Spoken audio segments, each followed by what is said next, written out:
Hello friends, कसे आहात सगळे? चला ऐकूया अजून एक नवीन गोष्ट. गोष्टीचं नाव आहे खारुताईची जादुई रंगपेटी. एका घनदाट जंगलात सगळं काही रंगाशिवाय होतं. म्हणजे सगळं काही पांढरं आणि काळं. झाडं पांढरी, गवत काळं आणि फुलं करड्या रंगाची. या जंगलात गिल्लू नावाची एक खारुताई राहायची. तिला नेहमी वाटायचं की आपलं जंगल हे अगदीच बेरंग आहे. एके दिवशी गिल्लूला वडाच्या झाडाच्या डोलीत एक जादुई रंगपेटी सापडली. त्या पेटीत लिहिलं होतं, जो मनापासून रंग भरेल त्याचे चित्र जिवंत होतील. मग गिल्लूने पेटी उघडली आणि त्यातला पिवळा रंग काढून एका फुलाला लावला. बघतो तर काय, ते फुल चक्क पिवळ्या धम्मक रंगाने रंगलं आणि त्यातून सुवास येऊ लागला. गिल्लू आनंदाने नाचू लागली. तिने पटापट हिरवा रंग काढला आणि तो गवताला आणि निळा रंग आकाशाला दिला.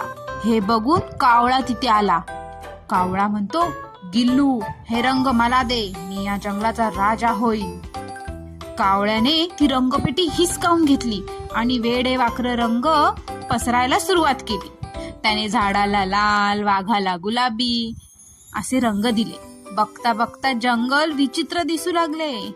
अचानक एक सप्तंगी फुलपाखरू तिथे प्रकट झालं. ते म्हणालं, हे रंग स्वार्थासाठी नसून आनंदासाठी आहेत. जर तुम्ही चुकीच्या भावनेने रंग वापरले तर ते सर्व उडून जातील. मग कावळ्याला आपली चूक उमजली. त्याने ती पेटी गिल्लूला परत दिली.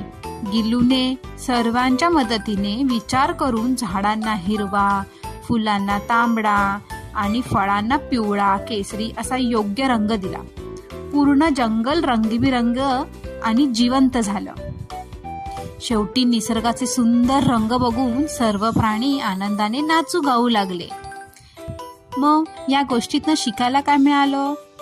तर एकता आणि योग्य विचारांनी आपण आपले जग अतिशय सुंदर बनवू शकतो. तुम्हाला जर आपलं चॅनल आवडलं असेल, प्लीज लाईक करा, शेअर करा आणि सबस्क्राईब करा.